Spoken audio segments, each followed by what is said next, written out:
আমি সেই মেয়ে, বাসে, ট্রেনে, ট্রামে, রাস্তায় যাকে আপনি রোজ দেখেন, যার শাড়ি, কপালের টিপ, কানের দুল আর পায়ের গোড়ালি আপনি রোজ দেখেন। আপনারা আমার জন্য অনেক করেছেন। সাহিত্যে, কাব্যে, শাস্ত্রে, লোকাচারে আমাকে মা বলে পুজো করেছেন। কবি শুভ দাশগুপ্তকে উদ্ধৃত করে বলি, শৈশব কৈশোরের নানা ধাপে একই সাথে তিক্ত এবং মিষ্ট উভয় প্রকার অভিজ্ঞতার বৈতরণী পার করেই আমিও আজ এমনই এক সমাজের অংশবিশেষ, যেখানে চিন্ময়ী এবং মৃন্ময়ী নারীত্বের এই দুই সত্তার সাথে আমরা প্রতিনিয়ত পরিচিত হই।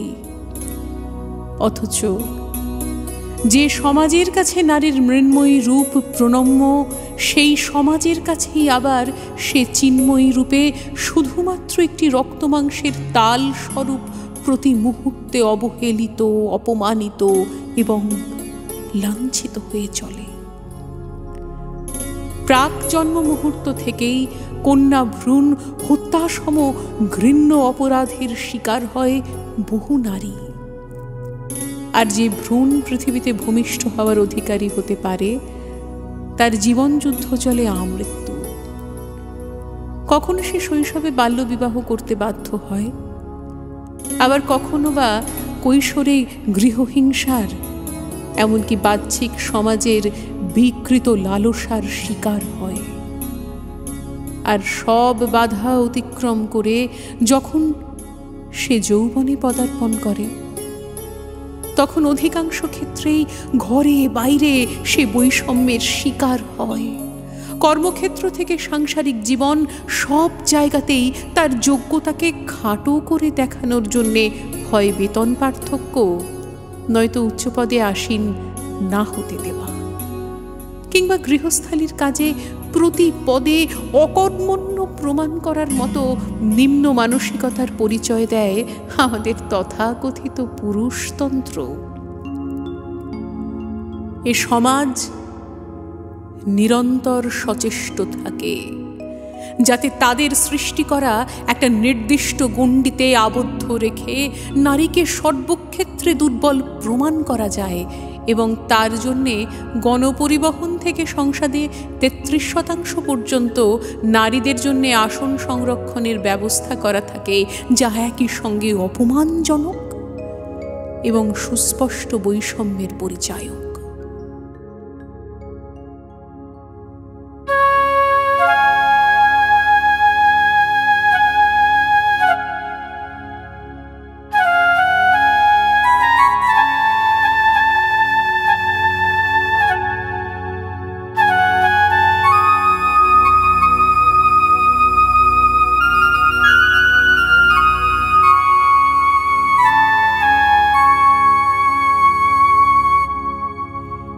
এই একবিংশ শতাব্দীতে যখন নারীরা উড়োজাহাজ চালনা থেকে যুদ্ধ পরিচালনা, শিক্ষাদান থেকে পৌরোহিত্য, জটিল অস্ত্র প্রচার থেকে রাজনৈতিক মঞ্চে অবগাহন ইত্যাদি নানা ক্ষেত্রে অনায়াসে নিজেকে প্রতিষ্ঠিত করে চলেছে, তখনও এই সমাজে নারীর যোগ্যতার মাপকাঠি হিসেবে প্রাধান্য পায় তার গাত্রবর্ণ, লাবণ্য, শারীরিক গঠন আর বাহ্যিক সৌন্দর্য।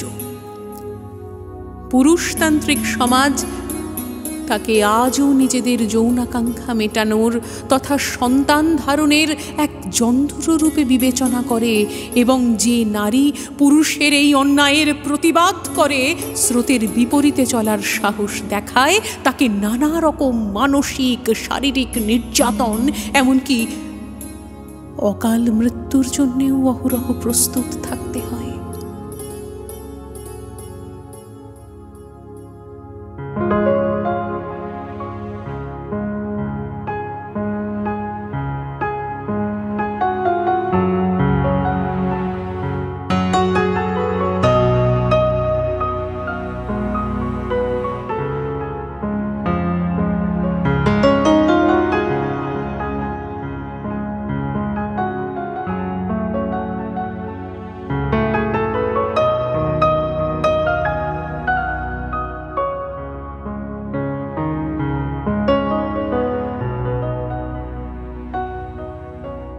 তাই আগামী প্রজন্মকে আমি এমন এক সুন্দর দৃষ্টি উপহার দিতে চাই,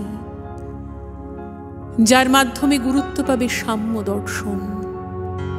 এই দৃষ্টিভঙ্গি ঘুচিয়ে দেবে নারী পুরুষ নামক বিভেদের অচলায়তন এবং সৃষ্টি হবে এমন এক সমাজ যেখানে নারী কোনো আলাদা প্রজাতি, কোনো ভোগ্যপণ্য বা শরীর সর্বস্ব কাঙ্ক্ষিত বস্তুমাত্র রূপে বিবেচিত নয়, বিচার্য হবে প্রকৃত মানুষ হিসেবে। শুধু কাব্য কাহিনীতে নয়, সে মর্যাদা পাবে বাস্তব জীবনে। থাকবে না কোনো নারী নির্যাতন তথা দূরদর্শন, বেতার, পত্রপত্রিকা, সোশ্যাল মিডিয়ায় নির্যাতনের ভয়াবহ দৃশ্যায়ন।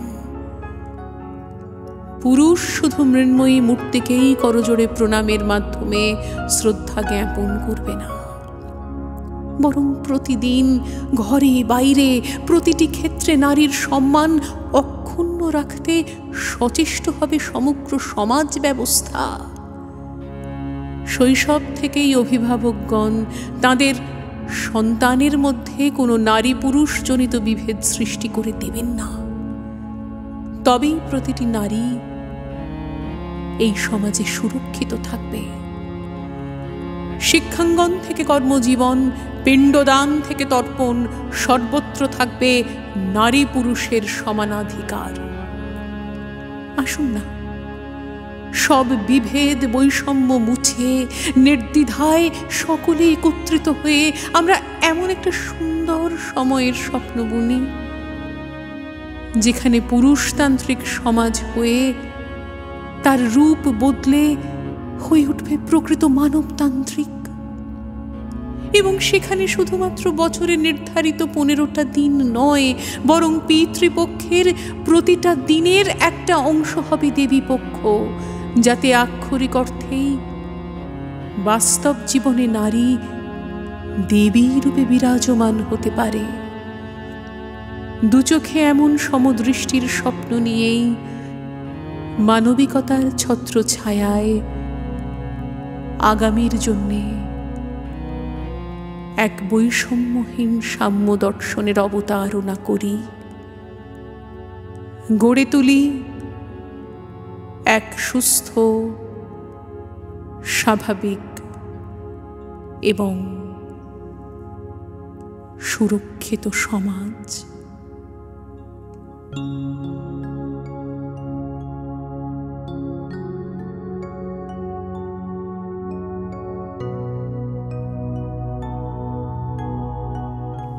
या देवी सर्वभूतेषु शक्तिरूपेण संस्थिता, नमस्तस्यै नमस्तस्यै नमस्तस्यै नमो नमः। या देवी सर्वभूतेषु मातृरूपेण संस्थिता, नमस्तस्यै नमस्तस्यै नमस्तस्यै नमो नमः। या देवी सर्वभूतेषु शान्तिरूपेण संस्थिता, नमस्तस्यै नमस्तस्यै